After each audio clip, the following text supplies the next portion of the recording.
വർഷങ്ങളോളം ഞങ്ങൾ അതിജീവിതയുടെ കൂടെയാണെന്ന് അതിജീവിതയെ കൂടെ നിർത്തുക, സർവൈവറിനെ കൂടെ നിർത്തുക എന്നുള്ളതിൻ്റെ അപ്പുറം എങ്ങനെ ഇതിൽ കോൺസ്പയർ ചെയ്ത ആൾക്കാരെ മാതൃകാപരമായിട്ട് ശിക്ഷിക്കുക എന്നുള്ളതാണ് സർക്കാർ നോക്കേണ്ട കാര്യം. സർക്കാർ മാത്രമല്ല, ഒരു സൊസൈറ്റി എന്ന നിലയിൽ നമ്മൾ ചെയ്യേണ്ട കാര്യം. ഒരു ഷോർട്ട് ടേമിൽ that makes A huge difference. ഇനി ഇത്തരത്തിലുള്ള കാര്യങ്ങൾ ചെയ്യാൻ സാധ്യതയുള്ള ആൾക്കാർ, അല്ലെങ്കിൽ ഇനി ഇത്തരത്തിലുള്ള ഒരു ക്രൈം ഫേസ് ചെയ്യാൻ സാധ്യതയുള്ള ആൾക്കാർക്കൊക്കെ ഒരു ലെസൺ എന്ന രീതിയിൽ ആ മാതൃകാപരമായിട്ടുള്ള ശിക്ഷ വളരെ ഇമ്പോർട്ടൻ്റ് ആണ്.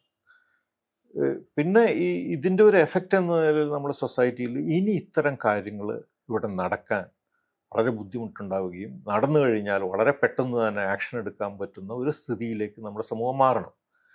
കാരണം ഇതൊരു ഇൻഫ്ലക്ഷൻ പോയിൻ്റാണ്.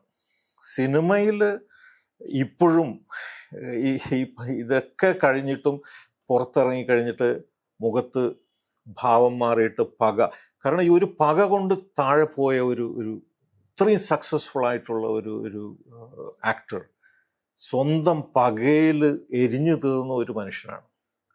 ഇത്രയും നീണ്ട നിയമയുദ്ധത്തിൻ്റെ അവസാനം പോലും വീണ്ടും ആ പക മുഖത്തേക്ക് ഇങ്ങനെ ഇരച്ചു കയറുന്ന കാണുമ്പോൾ, അപ്പോൾ സമൂഹം എന്ന നിലയിൽ നമ്മൾ കംപ്ലീറ്റ് ഫെയിലിയർ ആയിരുന്നു. ഒരു മാറ്റം പോലും ഇതിന് കാര്യങ്ങൾക്ക് നമുക്ക് ഉണ്ടാക്കാൻ പറ്റിയിട്ടില്ല എന്നുള്ളതാണ് നമുക്ക് അതിൻ്റെ കാണുന്നത്.